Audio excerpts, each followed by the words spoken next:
Hey, what's up guys? Welcome to creatingtracks.com. Let's go ahead to our file tab in our Masssive and click on new sound.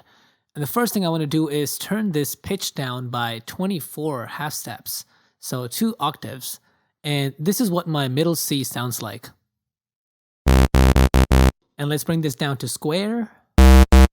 Pretty good. Let's go ahead and add a low pass. And bring down the resonance. And the next thing I want to do is add a classic tube, and I'm just going to use these effects just so we can get used to using these effects. And I'm going to keep this fairly minimal.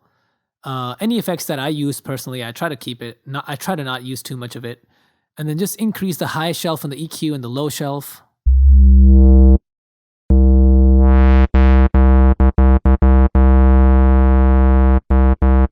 Okay, so let's work on our LFO tabs over here. We have 4 of those, so they're all the same. So let's just work with the 5th one right now. And let's bring this crossfade up so we're only using the top waveform. And I'm going to grab this 5 LFO and click anywhere in these boxes. And I'm going to click and drag up to about here. And what we just did was we gave it a maximum and a minimum value, which is represented by this line, the maximum value. And this lower line is my minimum value. And then the middle line over here is my intersecting point right here. So what's happening right now is that my knob is starting at the middle because it's modulating my knob. So it starts at the middle line, then goes all the way to the max value, which is right here, and then brings it down to the minimum value, which I have assigned over here, and then brings it back to the middle where it started. And then it seamlessly loops the whole thing. So it continues modulating the whole knob.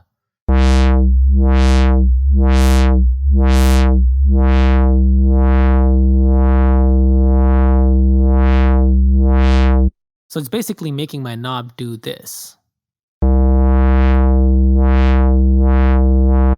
Cool. And I can control the rate of this modulation, the speed over here.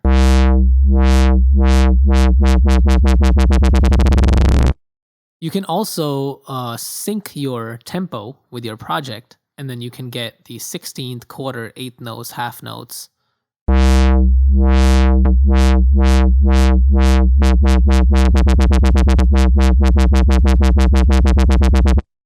So that's pretty cool.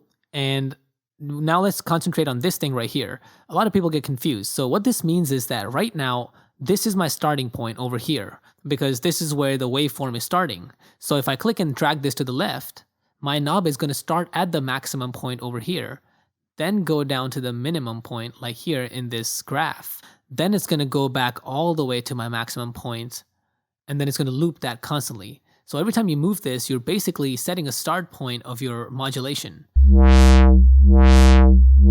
So this way it starts at the minimum point and then goes to the max. And here's the maximum to the minimum. And here's the middle to minimum, to the maximum to the middle. Cool, so now that we know how this works, there's all these different parameters that we have, different kinds of waveforms. This is the sawtooth, which is literally what it looks like. It's the maximum to the minimum and then directly back to the maximum. So there's no transition when it goes back up.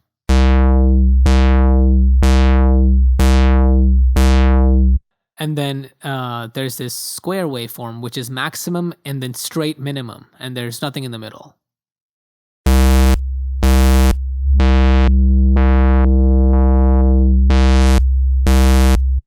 And then here's my triangle. So if I go inside my waveform, in my waveform over here, and I bring this down this way to the negative, then it's still going to take my knob from my minimum to the maximum value, which is represented by the green line. Then it's going to take it to the minimum value, which is on the right side now, and then to the middle. And this is the exact same thing as if I take this the other way and then mirror the waveform, then it's going to start at the middle and then take my knob to the left. So it's making my knob go here first. And if I do it this way, then it's going to start at the middle, then go to the maximum value, which is now on the left side, and still sound like the same thing. Okay, cool. So I'm just going to bring this back to where it was. Cool, so now that we know how these LFOs work, let's bring our first oscillator to filter 1 and turn it off. And then I'm going to bring my second filter up and bring the crossfade in the middle. And then let's go ahead and assign our second oscillator to filter 2, turn it on, and pick something different.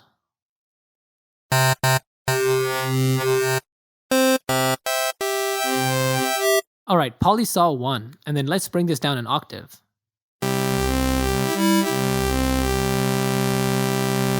Very, very cool indeed, guys. This is very, very cool. Okay, let's grab something like a scream for our filter 2.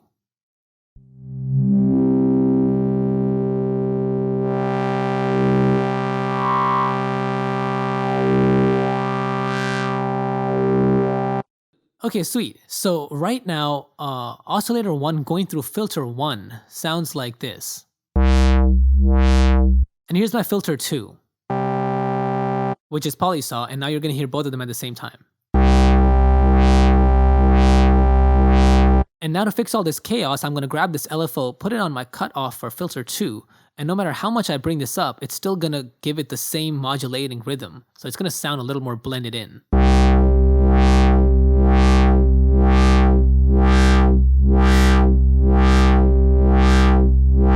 And I could also switch these filter routings.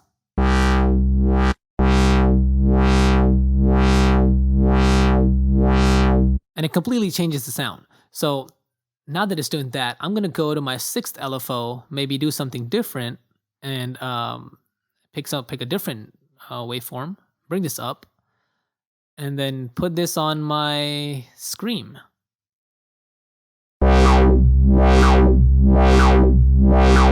And I can change the rate.